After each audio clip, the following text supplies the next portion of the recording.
Number 94. Today we're talking about network crimp kits. My name is Chris Mattia. My amateur radio call sign is Whiskey 6 Alpha Hotel. I'm joined today by my two co-hosts, Dan NR6V and Scott KM6 RFB. David is out on assignment. He's actually teaching a wilderness first aid class today.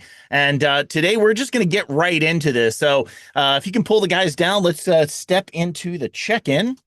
The first thing you're going to want to do is, if you have access to WinLink, go ahead and send a WinLink message. Send it to all four of our call signs. That's W0DHG, NR6V, KM6RFB, W6AH, and our tactical address, WaveTalkers.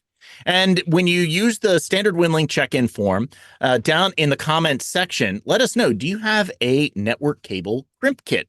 And if so, what's in it? Let us know what you've got in there. We'll be going through the crimp kit that I use today, and let's step through doing that check-in right now. So let me switch over to my PC here.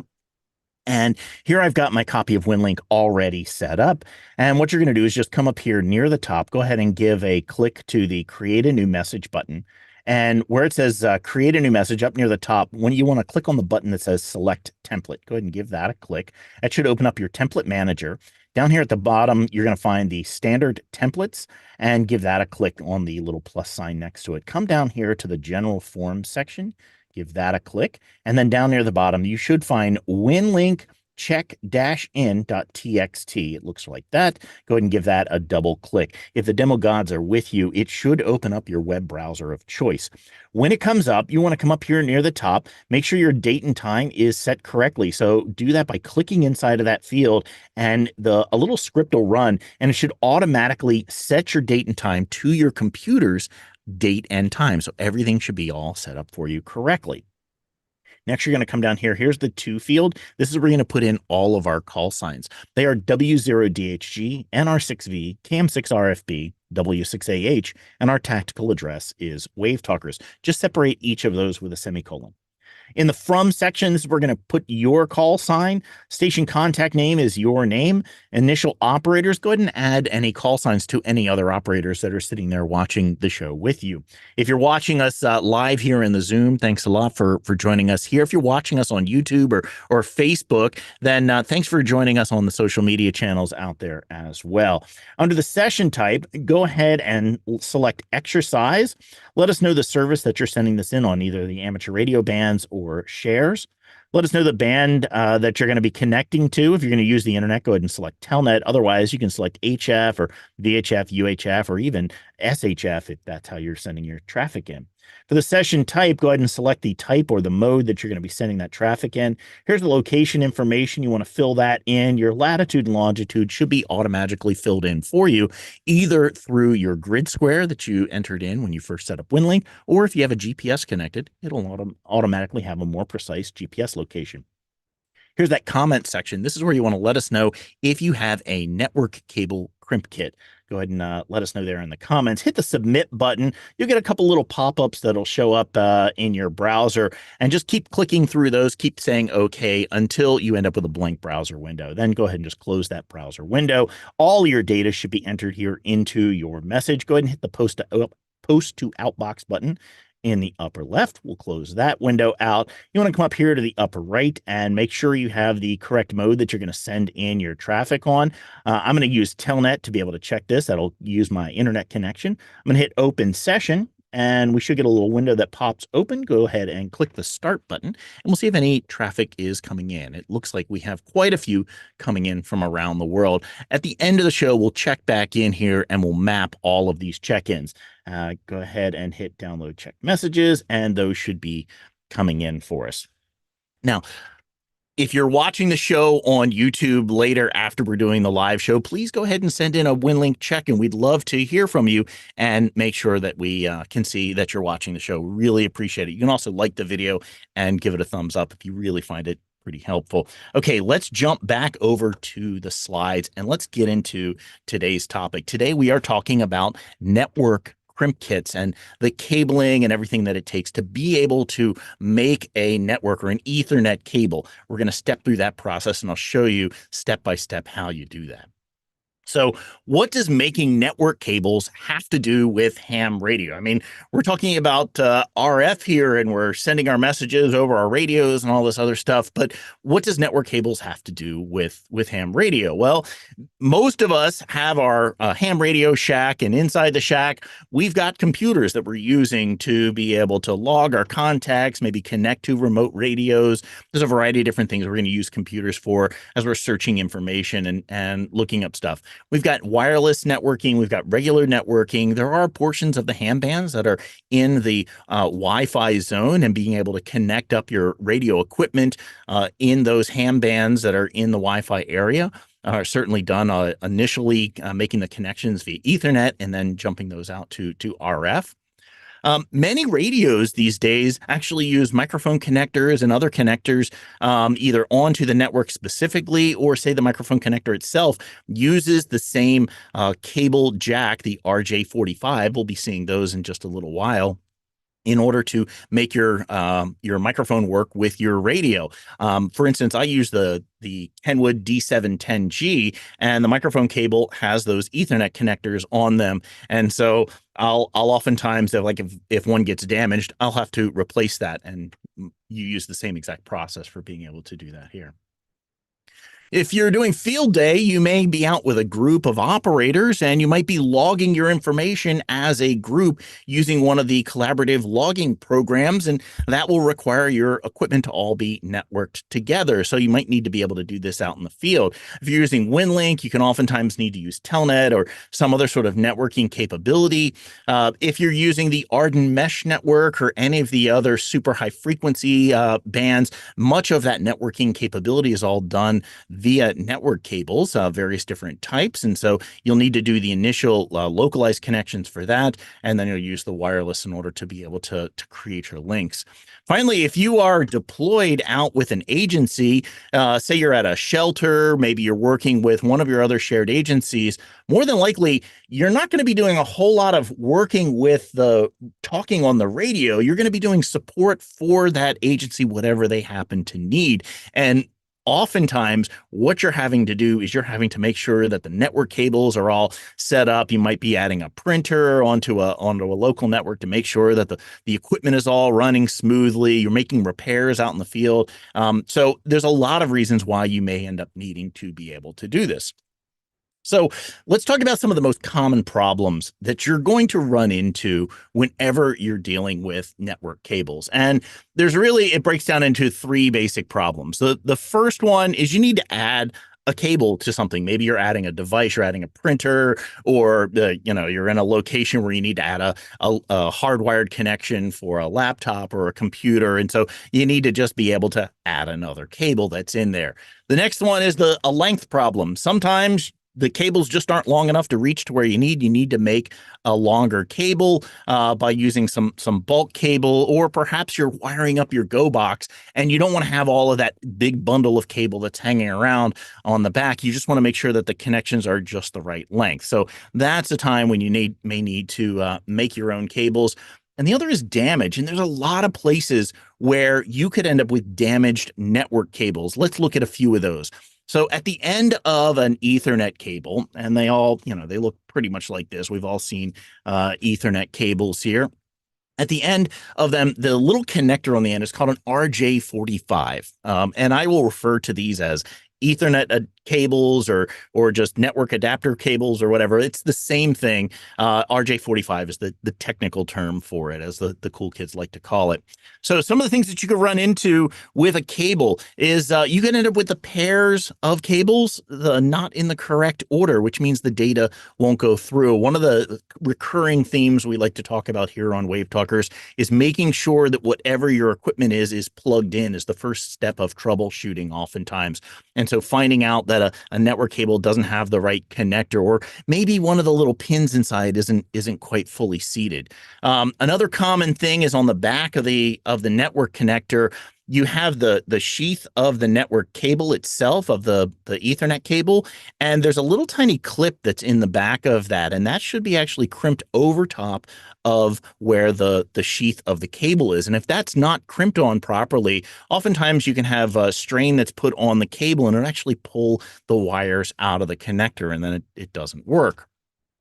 Up in the front of the cable, there are these little brass pins that connect down into the cable. They actually pierce through the cable itself. So you don't have to strip the ends of the cables. You just put the whole end of the wire in. And then when you crimp it down, that little connector has little teeth in it, and it actually pierces right down through the wire. Sometimes those are missing, or one of them doesn't make full contact, doesn't pierce all the way into the cable. Other problems, if you look down the end of the cable, sometimes you'll see one of the little tiny wires isn't actually plugged in. It didn't make it all the way down. You didn't get a clean cut on that cable. Perhaps the most common thing that I've run into, though, is that these stupid little plastic clips that are up on the top, that when you seat your network cable into the Ethernet jack, those tend to break off over time, and then your cable doesn't remain firmly attached. And so you can have a cable that's intermittently working. Oftentimes it's because that little tiny plastic clip has broken off. Other common damage, they get cut for one reason or another. A network cable will be can be just simply chopped up, or it can be crushed. If you're setting up at a location such as in a deployment, it's not uncommon to have some piece of equipment drive over top of your cables and then just crush them, squishes them flat. All of a sudden, your connection goes completely bad, and you may need to go out and make a repair to that cable.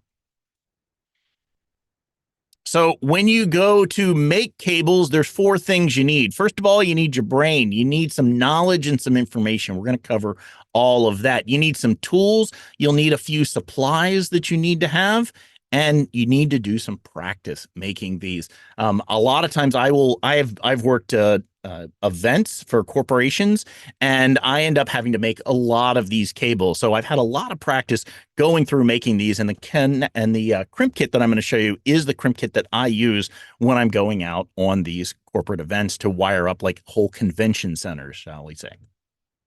So for getting the knowledge, for getting the basic information, a great resource is to actually grab a copy of the NIFOG, or the National Interoperability Field Guide. We talk about this guide a lot on our show. I've got a link on the WaveTalkers website. I'll also put a link down in the description of this video so you can download your own copy of the NIFOG. It's a great resource.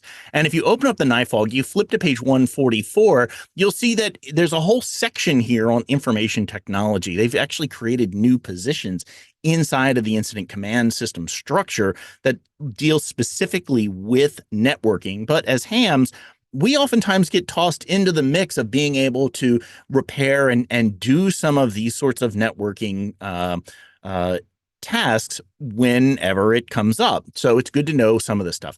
So the place that we're going to kind of focus in today is just in the physical layer. And you can see in the NIFOG, it actually even says that the incorrect termination means problems with the actual connection on the end of the wire, misusing of the A and the B standard. We'll talk about those in just a second.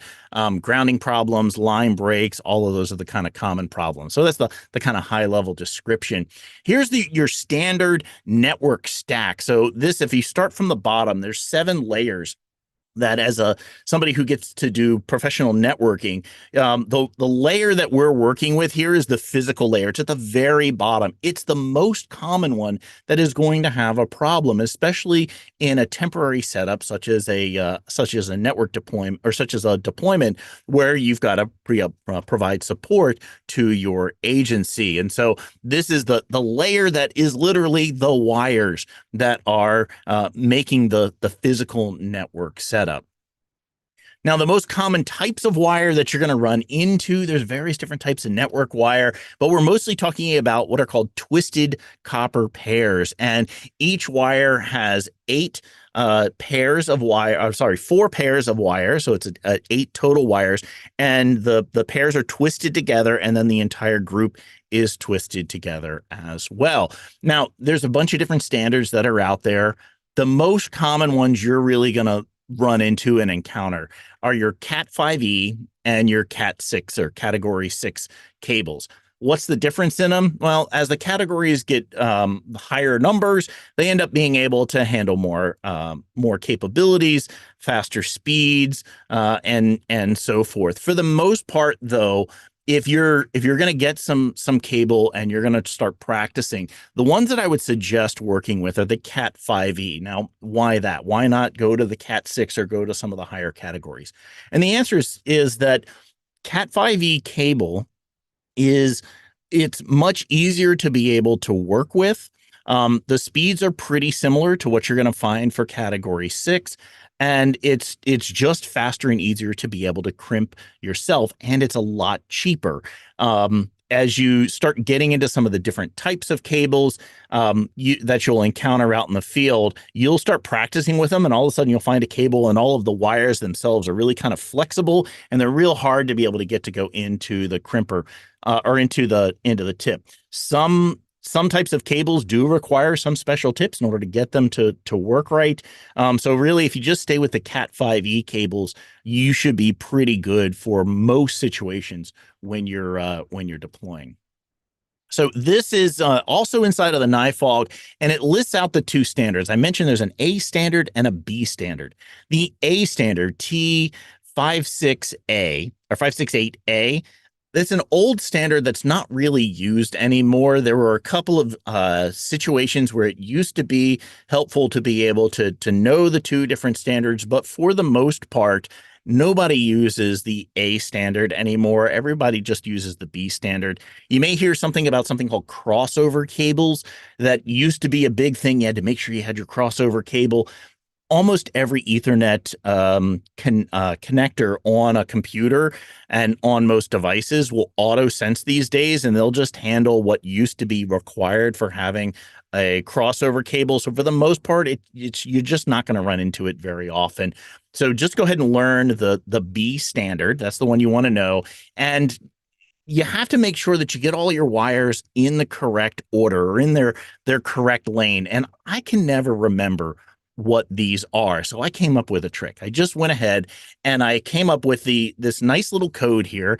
And this is the order that the cables go in from left to right when you're looking at them. And you can see in the diagram there, it's got the Ethernet jack so that the little clip part that I talked about, so that sometimes will break off, that's to the bottom, and you'll see the little brass pins, they're up to the top. So from left to right, you're going to put them in the order of white, orange, orange, white, green, blue, white, blue, green, white, brown, and brown. You're like, hey, that's a lot of information. How do I remember that? Well, I got another trick for you.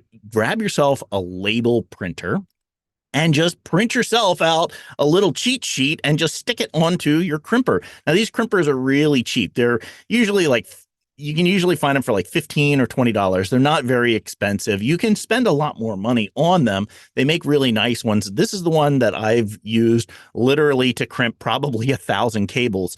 It's just a fairly cheap one. I'll put a link to these out down in the description for later on. But it's a really straightforward piece of equipment, and I'll show you the one that I'm using.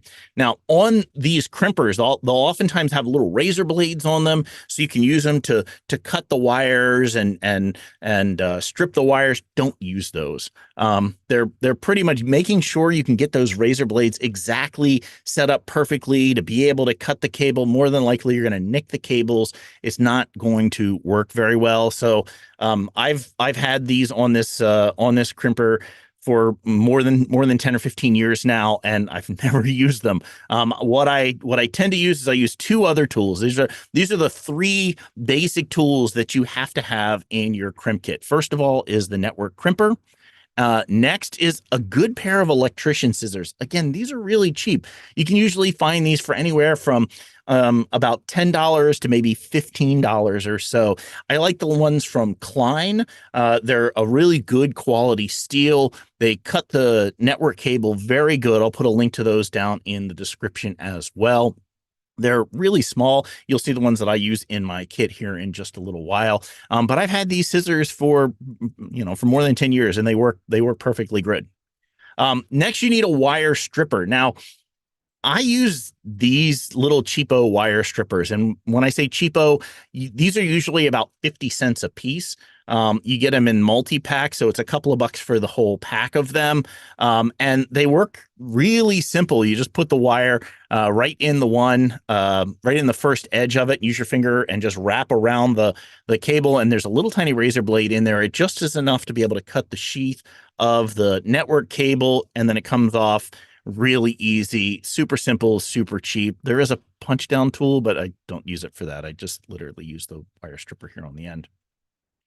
And then you need a way to be able to carry this stuff. So I like these Night Eyes pouches. You can get them on Amazon. This is an American made company, American made product. They're really good. I've had this specific kit the entire time I've been working corporate events, and this is pretty much all that I carry with me when I'm out running around the show floor, being able to make cables. It's got the crimper the crimper fits in the back of it, the electrician scissors in the front, as well as the wire stripper. Off to the side here, these are the supplies that I carry with me all the time. It's just this little small plastic case that has a little rubber top on it that's got a split in it, and I use that to hold all of the network tips that I use. I just you can buy these RJ45 connectors in bulk. They're not very expensive. It ends up being just a few cents a piece by the time you end up buying a bag of them, and you just keep them with you and with your kit.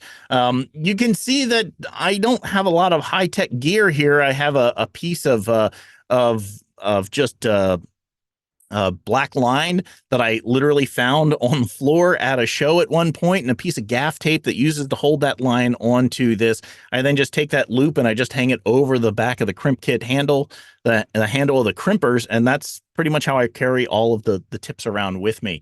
It is really simple kind of set. Is my mic still on? Yeah, there it goes. Really simple setup.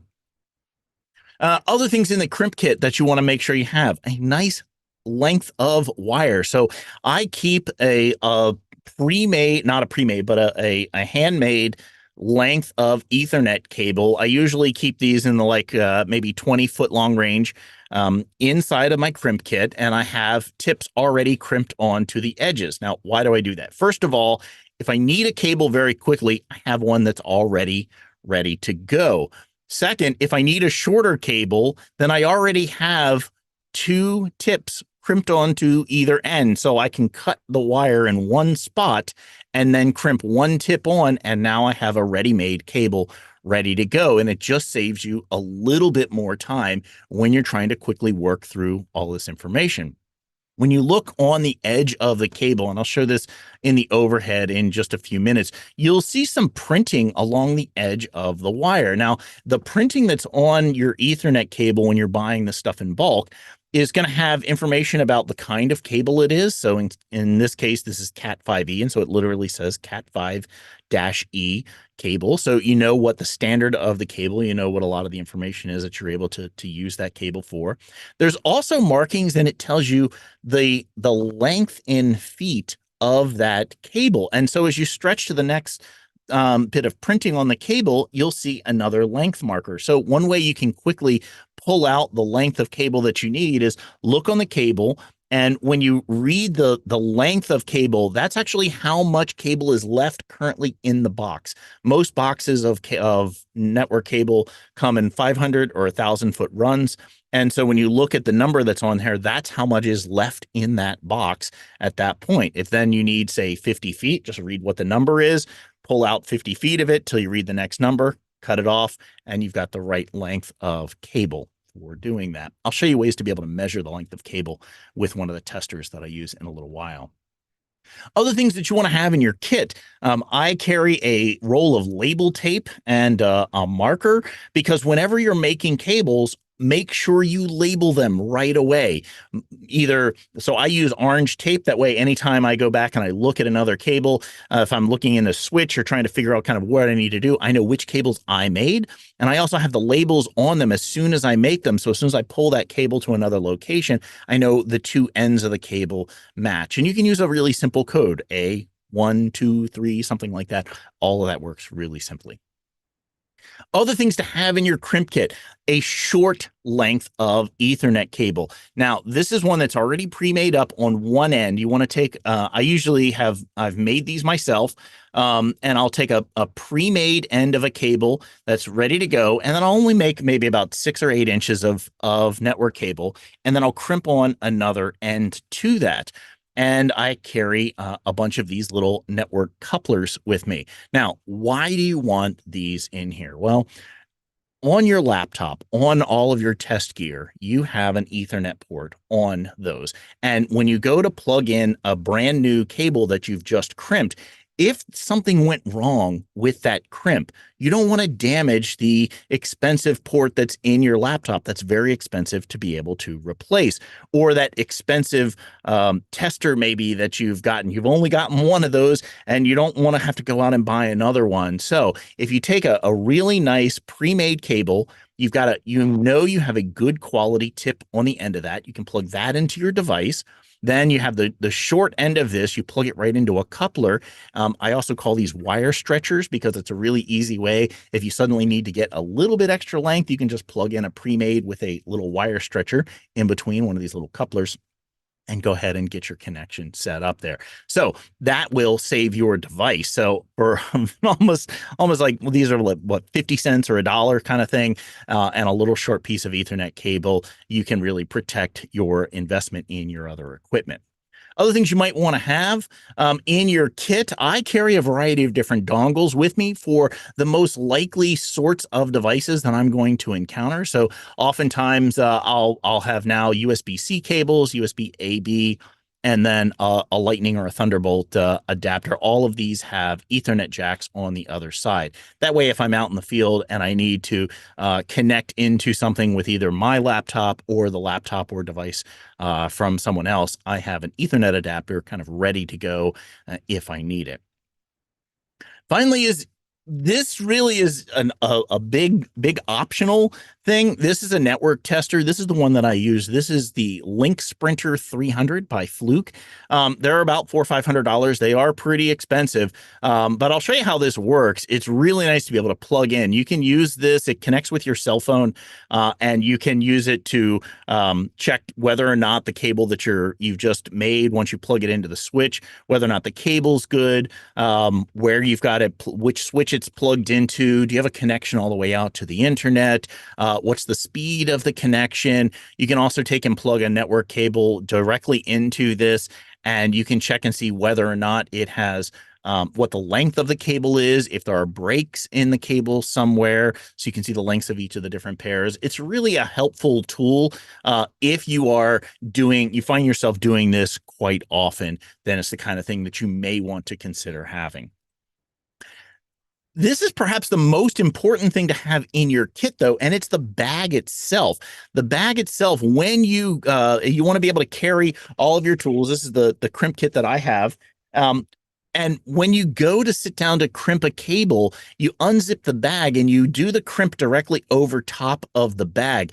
What's nice about doing that is when you clip all those little wires, they all get caught inside of the bag. And you'll see when I open mine up that there's a bunch of garbage that's in there. It's just old tips from old wires that I don't have to then go and pick up and clean up after myself. They all get contained directly inside of the bag. It makes for a much neater presentation when you're in a hurry, you're working through setting up the network for the agency or even at your own home. You don't have to go and pick up all those little teeny tiny wires. It's a real pain to be able to have to do that after each time.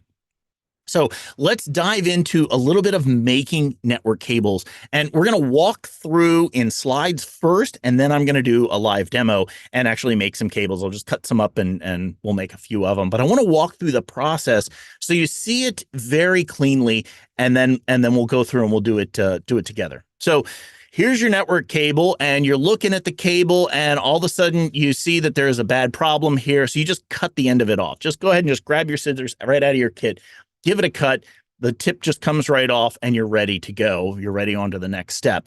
First thing you're going to want to do is you're going to want to come back about 2 inches, maybe even 3 inches or about 5 centimeters or more. And you want to use your wire stripper and you want to pull that sheathing off of the network cable. Now, this is one of the biggest mistakes that I see people make when they're making cables. They think, well, I only need just this little tiny bit of these wires to go into the tip, so I'm just going to work with that. Well, you know what? My hands are a bit too big to be able to work with those little tiny cables. So this wire is really cheap. Go ahead, cut a little bit extra sheathing off so you have enough wire to be able to work with so you can get yourself a nice clean crimp the first time. You don't have to be wasting all of your tips and your time going back and forth, messing with them. So strip back enough of that sheathing. Now, when you do that, you're going to find that you have 4 pairs of wire in there, and you're going to want to stretch them out and orient them in this pattern. You want the orange, then the green pair, then the blue pair, and then the brown pair. Just pull them out, stretch them out in order. When you do that, one of the things that you're going to find, this is from left to right, you'll find that the green and the blue pair, one of those is going to be on top and one of those is going to be on the bottom. It doesn't matter which one, but just make a quick mental note when you're looking at them, which one is in which orientation, because that'll matter just a little bit when you go to one of these later steps. So once you get them all stretched out, you're just going to go ahead and untwist the various different pairs. The more you do this in a very particular order, the more consistent you'll be at making cables and the better off your cables will be. So when I make these, I typically always start over on with the orange pair. I untwist those first. Then I go over and I untwist the brown pair. So I've got the 2 outside edges. Then I untwist the green and then I untwist the blue. It's just a pattern that I've gotten into. You can do it in whichever way that you want, but you want to make sure that you're doing it always in the same consistent order. Next thing you're going to want to do is you need to switch the orientation of the solid green and the solid blue wire. And literally, this is where that is the green in front or the blue in front comes into play, because just keep them in that same orientation and stretch them out. I always pull the green over first, and then I'll move the blue as I untwist those. But there you go. That's literally the orientation that you need to be able to get these in. And when you do, you now have that T568B standard. There is that little secret code that you've printed out. You've put it on your crimper. When I go to crimp these cables, one of the first things I do is I pull my crimper out of my case and I set it down right in front of me, and then that little secret code is sitting right there, and it's real easy to just double check and triple check the order that you have all of your wires in. Works really easy. Next, you're going to start up until this point, all the wires are really twisty. So what you want to do is I'll show you the technique for being able to straighten the wires out and then work them down into a straight orientation so that they're all pointed in the same direction. And I'll show you how to hold the cables to really make this nice and easy. It's actually a lot easier than it sounds sometimes. Next, you want to come back about a ½ inch, maybe about 1 centimeter. The more you practice with this, the more you will get the feel for it. You're going to come back from the edge of the sheathing up on the wires. You're going to come back about 1 centimeter up, and you're going to use your scissors, and you're going to do one single straight cut that cuts straight across all of those wires. And you're going to be holding it in your hand the entire time from this point on, because now you've got all the wires in the correct orientation. They're all lined up, and now you've cut them to the exact right length that they're going to need to go into your RJ45 tip. So you're going to grab the tip that you've shaken out of your little connector bin there, and the first thing you're going to do before you do it is you're going to orient the tip so that the connectors, the little brass pins, are facing towards you at that point. And then you're going to look at those brass pins. There should be 8 of them. Look and make sure that all 8 are present. If you find that one's missing, throw that tip away and just grab another one. You've done all this work at this point to make sure you can make your connection. Just go ahead and just grab another tip. I mean, they're really not that expensive to be able to pitch out. And if you don't have one of those little brass pins, it's not going to work. So double check that. Now you're just going to take and you're going to slide that tip directly down over top of the cable, and you're going to push the bottom ones up inside, and everything's going to just slide right into place. you always I always think that it's not going to work. It's just not going to go in there right, but it really just slides directly in nice and easy. Now you want to do a quick check before you do the crimp. So you're kind of you're pushing down on the tip, holding on the sheath, push them together real good. Look very closely at the top. You should see just the tips of the wires protruding just a tiny bit beyond each of those little metal clips. I know it's a little tight to be able to see this, but you're going to want to look and you should be able to find those right in there. Next, look at the back of the connector. You should see a little tiny shadowed portion or a little tiny clip in the back. And this is the part that you want to make sure is over top of where that sheath for your network cable is, because that's what's going to create the strain relief for making sure your network cable holds in place. Take the cable and kind of turn it to the side a little bit, and you want to look sideways at the cable. You should be able to see the wire that goes right through the tip, and you'll see the little brass pin that's there with the two little tips on it. Make sure that that cable goes all the way to the very end. When you press and you do the crimp, those little teeth are going to pierce right through those wires, and they're going to grab. Make sure you look at both sides so you can see that the whole cable is pushed all the way in. Then you want to keep holding it, kind of look on the end of the cable and make sure you see all the little wires inside. You can, between the top-down view and the front-on view, you should be able to do a quick check, make sure that your color pattern is all still right. The more experience that you get practicing making these, the more this will seem like second nature to you as you're building them.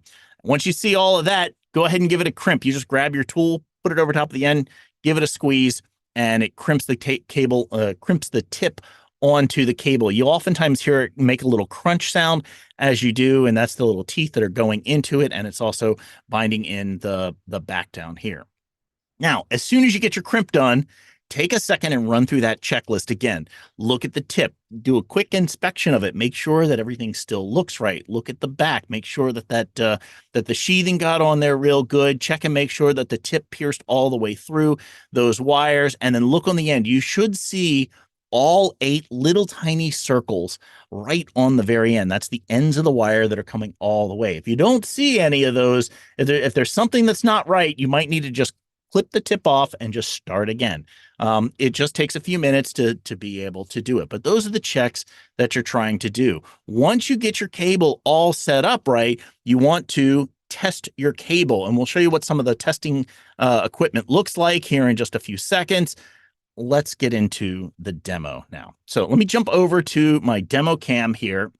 And I do have my crimp kit that's set up here. And this literally is the kit that I use. I use a little piece of gaff tape on the handle of it. So when it's in my bag, I can always see directly on the top, oh, this is the Network Crimp Kit. I just grab it and I can go wherever I need to with it. The bag, just pull the top open, and this is all the stuff that stays inside. There's my length of cable that I have that's ready to go. We're going to cut this up and we're just going to make a new tip for it. Here's that pouch that I use. It's the Night Eyes Pocket ITS pouch. Inside of it, there is a couple of other things. I do have a punch down tool, and I've got a multi screwdriver in here. They're not super required. They're not used as often. But the scissors are right here. It's the size of what they look like. And this is what the wire stripper looks like. And then the crimpers that are back in the back. It's got a little belt clip so you can just clip it onto the belt. Here's the network tips. And you literally just give this a squeeze and then the tips come out. It's super easy. You just squeeze it and store more in there. I've got other things that are here inside of the pouch. We will come back to this in just a little while, but you can see as I kind of move this away, there's a bunch of trash that's down in here. And so this is whenever I'm doing crimping, I'm doing it over top of the bag so that all of those little tips, all that trash just gets collected inside of here. And then when I'm ready to go, I can just move this out of the way and all of those tips come along with me. So we'll come back to some of the other things that are in the kit. For now, I'm going to move this out of the way, and I'm going to do this directly over top of here so it's a little bit easier to see. I'm going to zoom in just a little bit tighter so you get a little bit better detailed view as to what I'm doing. So first thing I do usually is I just set my equipment out for whatever I'm going to use. These are the only pieces that I really need in order to make the tip, and I will just pop a few tips out onto the desk so that I'm kind of ready to go. So we're ready to start building this network cable. So first thing I'm going to do is I'm just going to cut the end of this sucker off here. I'm going to take we'll start with this end where it's not doesn't have the one wrap on it. And let's say that this is a bad crimp for one reason or another. There are those little brass pins that you can see down in the edge. Let's say one of those is off or we've got something else wrong. So we just literally take the scissors, cut that tip off. I like to save these. And after I get back and I have time to be able to sit down and go through, especially if it's one that I've made, I'll oftentimes be able to take the cable and I want to look at it and see, okay, what did I do wrong here? It is the ends not coming all the way through. If I look at it on the side, there's those little brass pins. Let me see if I can zoom in a little bit tighter. Oops. Let's see, go this way with it. See if I can get down close enough to be able to see some more detail on what that tip looks like. There we go. So here you can see there's the little tiny brass pins that are right in there. If we look on the end, you can see the little tiny circles, and those are the wires that are kind of poking through. A lot of times this top clip will actually get broken.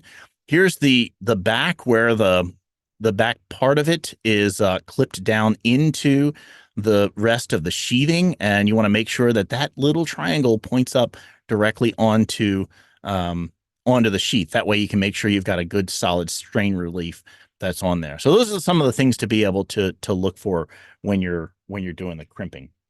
Let me zoom back out just a little bit.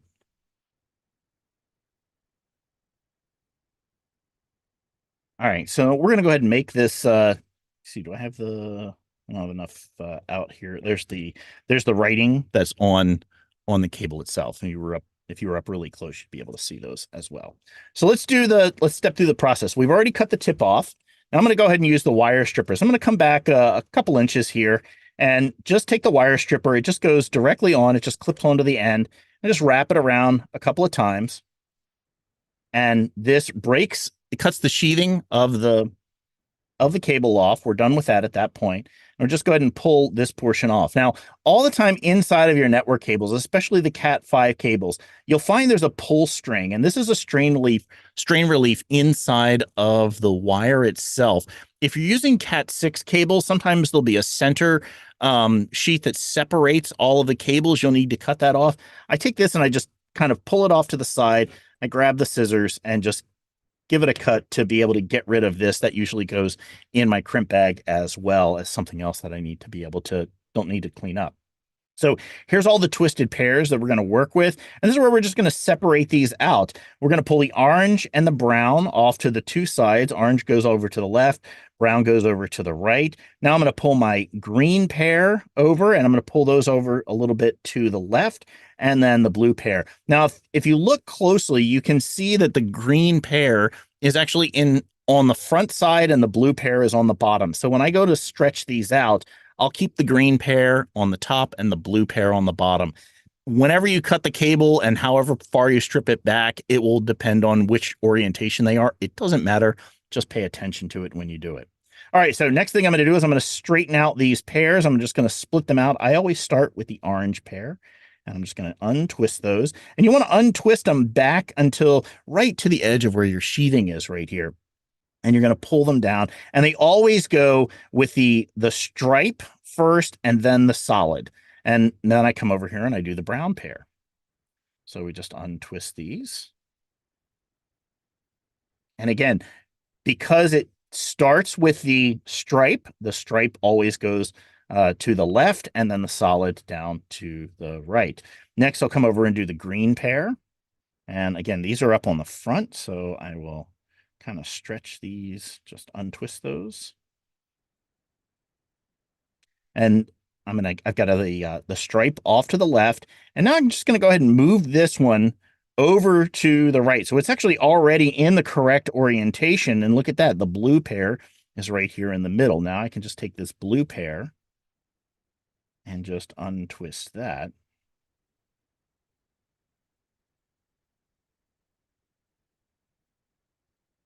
And so now when we look at our overall pattern, we've got the stripe, the solid, the stripe, the solid, the stripe, the solid, the stripe, the solid. And they're all in the correct orientation that we can see: the white orange, the white green, the blue, the white blue, the solid orange, the white brown, and the brown.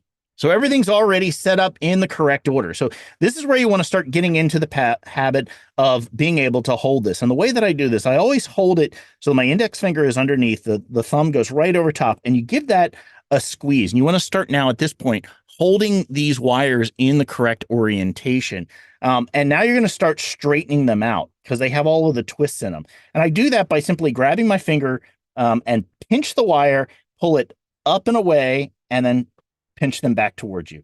And that pulls, as you're doing, you're kind of pinching and pulling each of the wires, and it pulls all those twists out of those wires as you're going along. And you just go through each one, pulling on each one to get the orientation, or to get the wires all straightened out.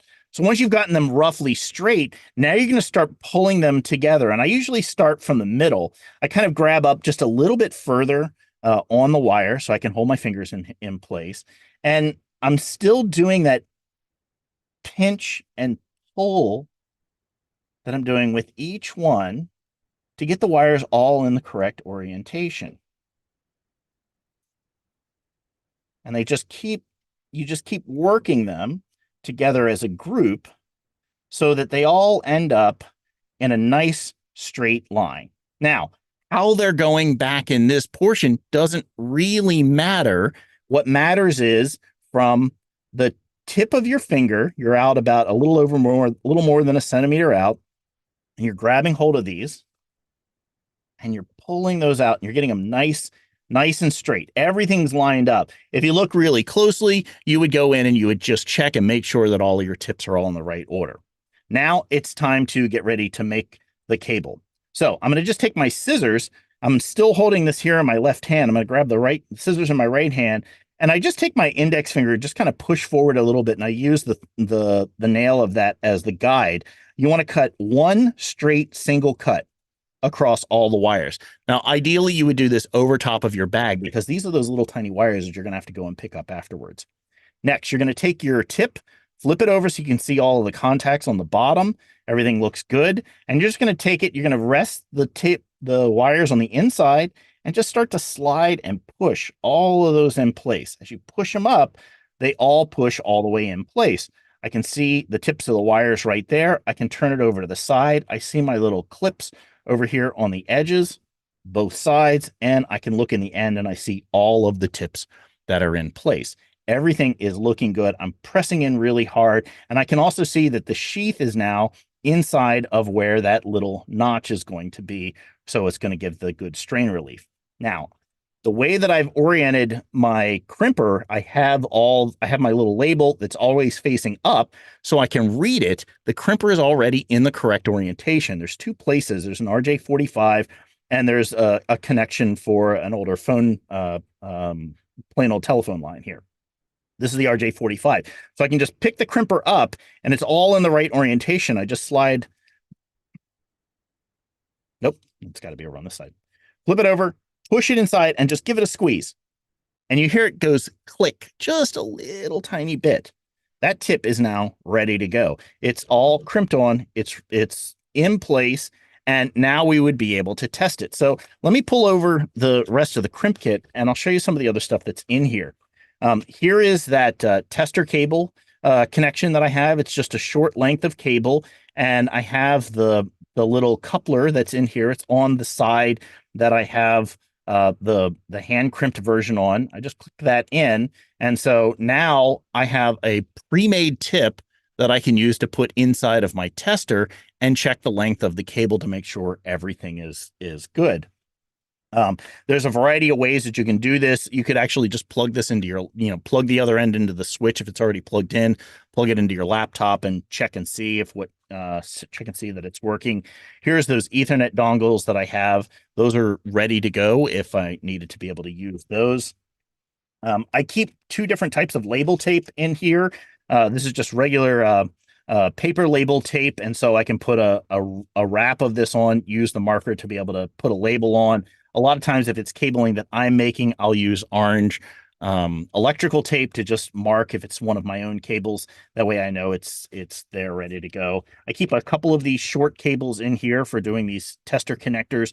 Oftentimes I'll have multiples of these little couplers in here because they're useful. Realize that if you're on a deployment, you probably are not going to get these back. So they're pretty much disposable, consumable items. I keep some Velcro one wrap in here as well if I need to do a nice coil of the cable afterwards and have that ready to go. This is my the Fluke, the link sprinter. Now, when I keep this here in the bag, you'll notice that if I push the button, nothing happens. And the reason is that I always make sure that I keep the batteries flipped over so I don't burn out the batteries in here while it's sitting and not being used. So I just flip one battery over, close the unit back up, press the button, and it starts lighting up. Now, when you go to use this thing, you can just plug this guy in, and if it's connected onto the switch, it will automatically look and see, hey, is there power over Ethernet in this particular port? Do I have a link back to the switch? Am I getting all the way back to the DHCP server? Am I getting out to the edge router? And am I connecting out to the internet? Those lights will all light up. Since this is just a raw network cable, then what I can do is I can press the button again, and that'll turn on the Wi-Fi that's on here. Now I can open up my cell phone, make sure I connect to the Wi-Fi for the link sprinter, and it usually shows up. I've named mine the Crab Sprinter here. So I'm on that wireless network, and then I just search for link sprinter, and I've created a shortcut to the URL. It's actually a URL that you're really going to inside of here. And I'll show you what this looks like when I plug into an actual switch as opposed to just testing the cable. So it comes up and it's checking, it's made the connection over to the link sprinter. I can click on the little tools here and I can check the cable. And it looks like this particular cable hasn't opened. It's about 3.5 feet. So actually that might be my rough tip. Let me go ahead and check and see if that's the rough tip that's in here. I think I might have a bad one in here. Let's plug that straight in. And let's refresh.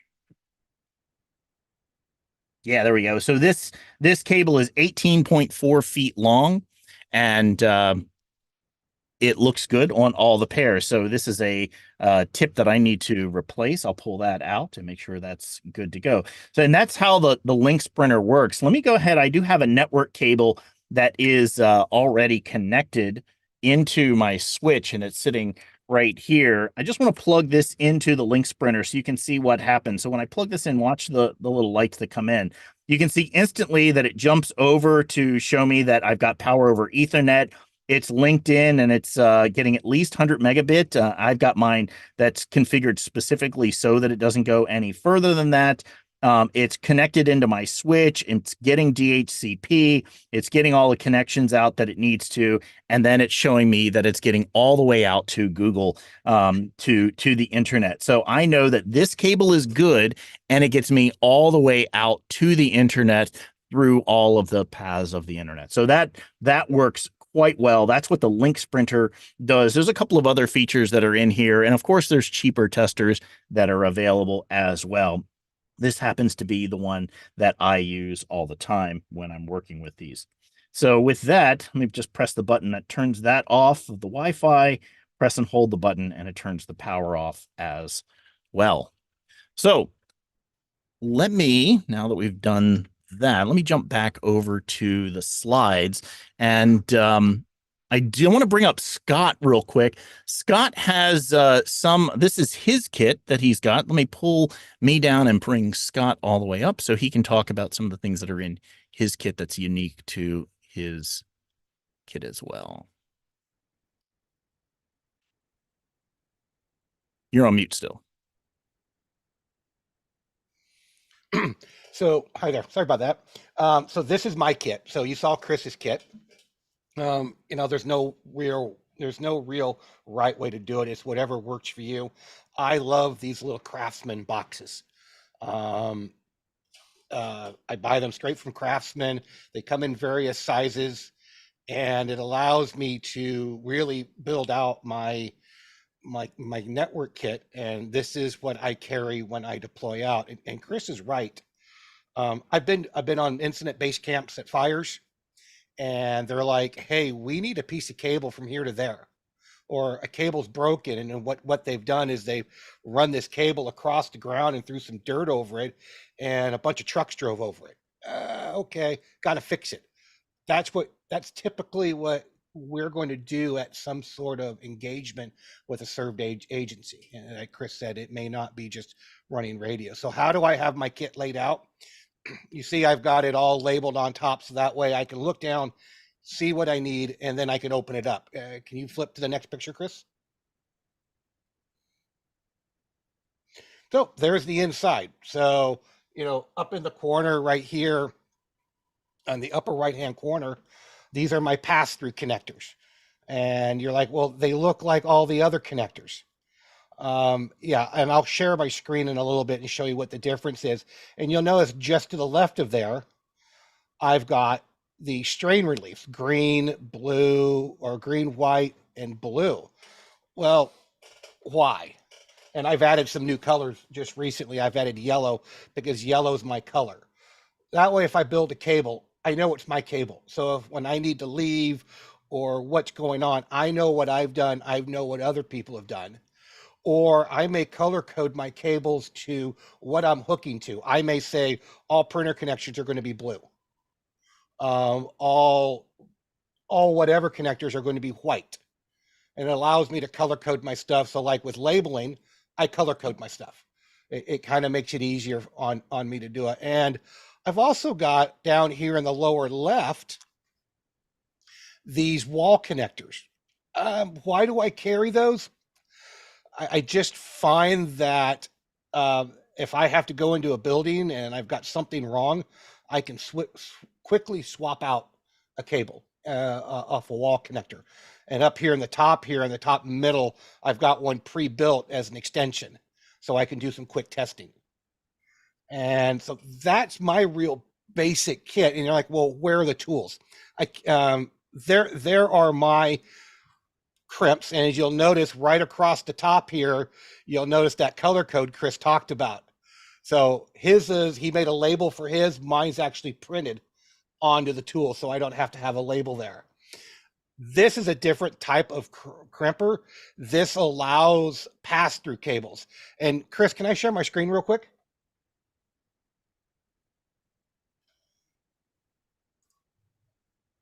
Yeah, it'll automatically take over as soon as you share it. We're seeing it. So are you seeing the crimp connector? We are seeing the pass-through connector.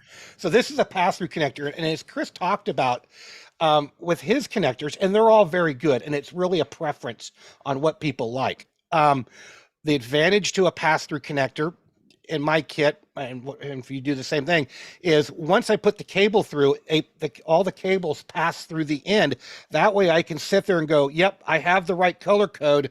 I can now crimp it. With the other ones, you've got to look carefully to make sure none of the wires moved over or got into the wrong position, and you go to crimp it and cut it and everything, and you're like, it doesn't work. I got to clip the end off again, and I got to start over. At least with the pass-through, I can see exactly what my color code is, and it cuts down on my waste of cables.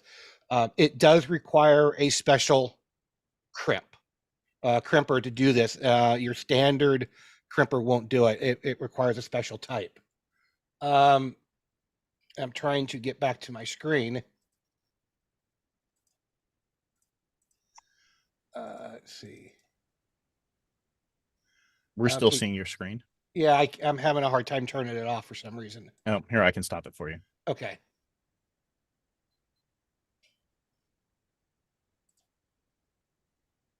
So that's the other thing. And the other thing you guys have probably seen in the past when we did the show on power poles, that I printed a connector cover for my power poles. I have done the same thing for all my Ethernet cables. So when I go out in the field, I have 3D printed cable connector covers that I put on all my cables, so that way they don't get damaged or junk. Because a lot of times when we're out in the field, you're throwing stuff on the ground and some dirt may get in there and cause a bad connection. So this way my connectors don't get damaged and I don't break that little clip on the back. And I just downloaded that file off of Thingiverse and just typed in RJ45 cover and printed it. It took me like 5 to 10 minutes to print my covers out, and all my cables have it. And there's lots of different types out there. But that, and then my tester, Chris showed his tester. This is my tester. This will actually show me the numbers. So it will go 1 through 8 on the bottom. And when I hook up my cable on the end, it will say 1, 2, 3, 4, 5, 6, 7, 8.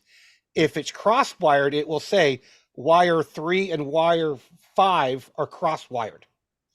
Oh, so there's my problem. So I pull so then I have to remake my cable, but at least it tells me where my mistake is at. Now this will also do network, coax, and telephone. So I can trace cables with this as well. Again, just a different type. It would also emit a tone for tracking cables. So if I'm at a switch and I need to know, well, what cable goes to where, I can hook this up, fire the tone off, and it will tell me which cable I have a hold of. That way I can tone out everything. And it's really handy to have. And these two pieces go together. So this is just some of my equipment. Back to you, Chris. Thanks a lot. Let me bring myself back up to screen here.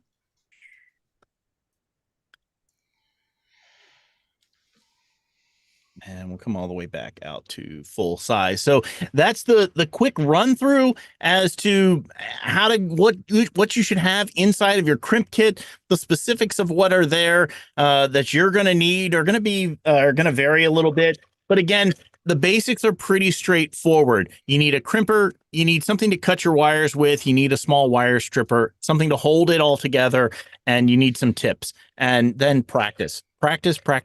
Make some cables, cut up some cables. I will say it is best to use bulk cable if you go and you get some bulk cable, because if you start off with pre-made cables and you cut them up and you start working with them, you'll find that a lot of these pre-made cables, they use really soft, flexible wires in there, and they're really hard to work with. You'll find yourself very frustrated. But if you go and you get some cheap bulk cable, the Cat 5e is generally really easy to be able to work with. So that's all we wanted to cover there. Let's jump over to our walk-up machine here, and we'll check in on all of the check-ins that folks have sent in. If you have not had a chance to check in, let me go ahead and pull Scott down. There we go. If you haven't had a chance to check in, go ahead and send in your check-in. We'll do a couple of more quick checks here. I'm going to hit the start button. We'll see if any more have come in. It looks like there's still a few more that I wasn't able to download while we were going through all that information. I'll do a couple of checks, make sure that we got all the check-ins. Then we'll bring them up on the screen. If you find the information that we're putting here really helpful, then do consider liking the video, share it with others, leave us a comment, let us know what if you've made some of your own cables as well. What do you have in your crimp kit? Let me go and do one more check here. See if we got all the check-ins up. Got a couple of more coming in, and then we'll bring the map up. We'll do one more check. So we don't see any more coming in. There we go. We don't see any more coming in. And to bring up the map right here from WinLink, I'm just going to click on the little globe icon. And what that's going to do, if the demo gods are with me, it's going to bring up the maps and CSV files window. And we're going to just select here from the drop-down menu. I'm going to select the WinLink check-in v5. This is the latest version of the form. And if you want to see what this looks like for yourself, just go down to the messages option, and you can map in all of the messages that have come into your copy of WinLink. But if you've received form, so in this case, I've received all of these check-in forms, I'm going to select the appropriate form, and then I'm going to hit display map. It's going to start off zoomed in on a location. Here we are in the Los Angeles area. Let me go ahead and blow that out to full screen. We'll start here. We've got Logan, KD6 LLB, joining us. Thanks a lot for joining us there, Logan. We've got several others here in the Los Angeles area, here in the Fresno area. We've also got some that are out here in the out near Vegas, out in the desert. Let me zoom all the way out to a full screen view to check. I'm going to click and drag with my right mouse. So click with the right and drag. We'll come down here to New Zealand. We've got Terry Z01 HOG joining us there from New Zealand, and Victor Kilo 2 Sierra Kilo Yankee joining us from Australia. Thanks a lot for joining us from over there. Looks like we've got Bill KH6 uniform joining us from Hawaii. We've also got Roland and station here in the UK, Golf Zero Tango Radio Tango joining us from the UK. Love to see all those international connections. Let's zoom into North America again. We'll click the zoom in button a little bit, hold down the right mouse button, click and drag, and we'll see what stations we have up here in Canada. Another DX station, Victor Echo 3 Yankee X-Ray joining us from up there in Canada. Hey, thanks a lot for joining us from up there. Move the surface over here a little bit more so I'm not having to turn quite so far away. And then we'll just go ahead and quickly roll over a lot of these other check-ins that have come in from all over the rest of the United States here, stations that are kind of all over the place here that are checking in. And we got a station down there in Louisiana that looks like station here in Houston, King up there in Central Texas. We got a lot of it. Looks like Ed that's joining us there in Southern Ohio. A couple of stations here up in Michigan. Come up here into the Wisconsin area. We've got quite a few stations that are joining us up here in the upper Midwest. Hey, love to see that folks joining us from all of these places. Here's a station in Kansas, station in Colorado, up here in Idaho. Let me zoom into the Pacific Northwest.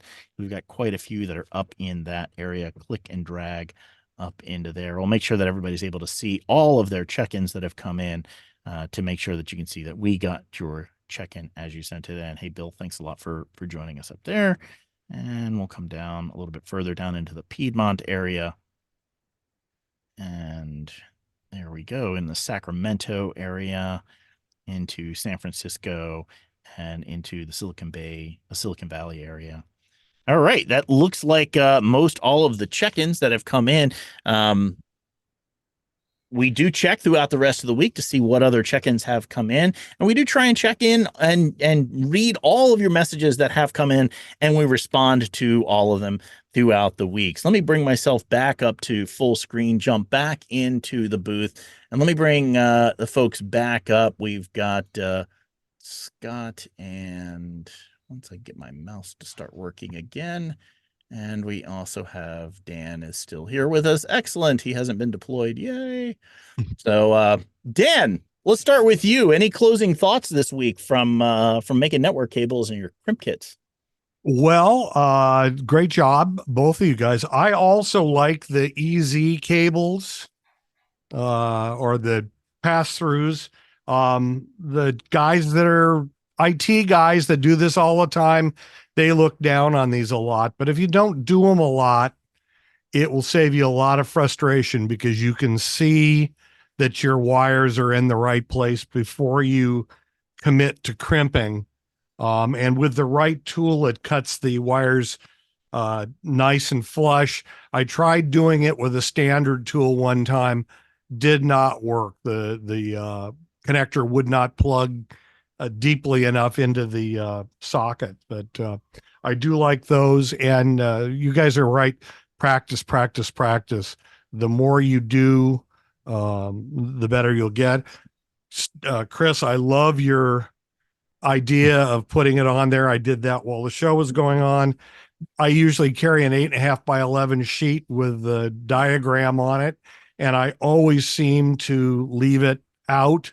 So the next time I need it, it's not there. So this will always be with my tool. Great idea.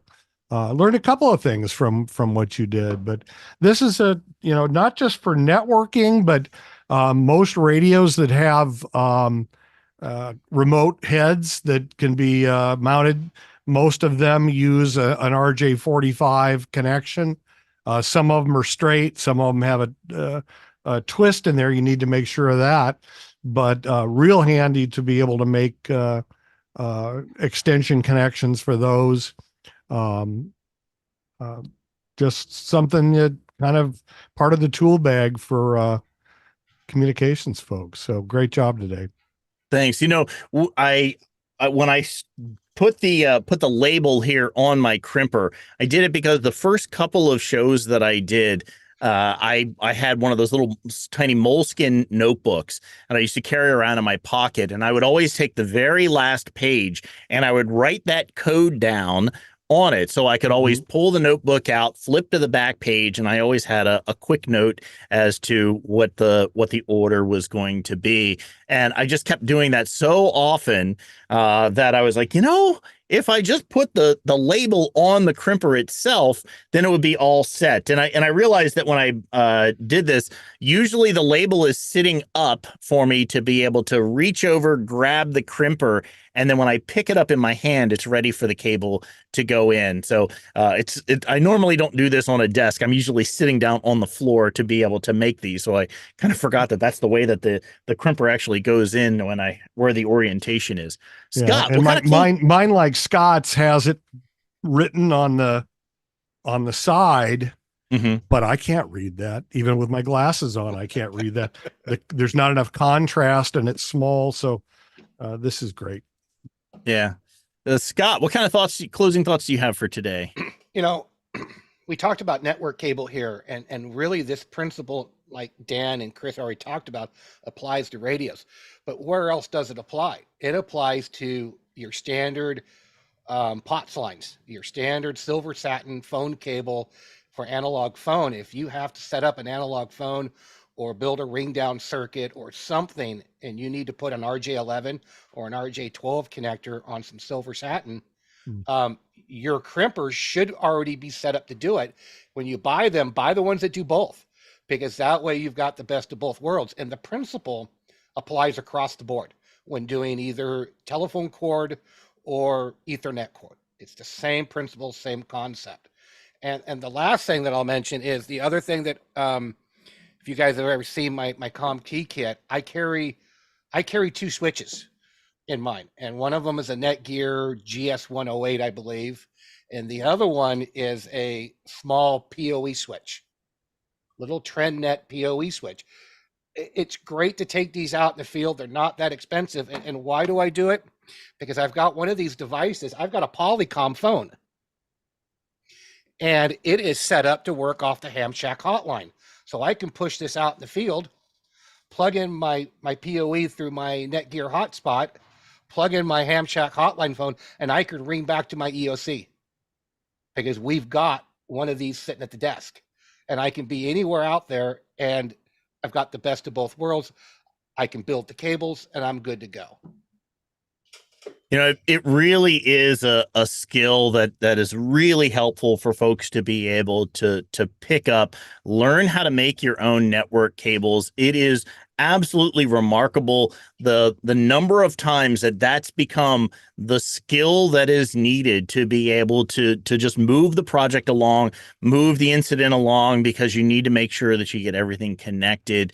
As you continue to expand out your kit, I'll give you a preview of one of the other things that we'll oftentimes carry with us. This is my oops, let me move myself down in the corner a little bit so it's easier to see it. This is a Nighthawk, so it's a wireless hotspot. A lot of different vendors out there make these so that you can use it. Uses a cellular connection to be able to make the connection onto bring internet into a location. But if you look on the front of it, there is a network port on these. And what's nice about it, as Scott was talking about and showing the network switches that he has, you're able to take one of these devices, make a network cable, plug it into here, plug it into that switch, and now you can split that wireless connection out to some hardwired devices. for doing things like being able to put a printer on a network and make it a shared resource for others. If you've got a printer that doesn't have wireless capabilities, or you have some old laptops, or maybe a Raspberry Pi or something that doesn't have the wireless isn't working on it, you're able to create a wired connection to those. You're able to do some of your phone systems and so forth. Lots of different things that you're able to do with this basic technology of being able to make some of your own network cables. Hey, if you're here inside of the Zoom, hang around for the after party. We're going to open up the mics and take some questions from folks. If you're watching us on YouTube, thanks a lot for watching us there. Be sure to like the video. And if you'd like to join us inside of the Zoom at any time, be sure to go to wavetalkers.com. At the bottom of every page is a join us link. Go ahead and click on that. We send out one email a week, and it has the secret link to the Zoom session for our live Zoom audience that's here, and you're able to hang around for the after party. If you find the information that we're putting out there really helpful, also consider going to wavetalkers.com. Use the buy us a coffee link to help support us. It really helps keep the lights on here and keep everything up and running for us to keep doing the show. So we really appreciate that. Otherwise, we will say 7-3 to everyone out there. If you're in the Zoom, hang around. We'll see everyone next week. Thanks a lot.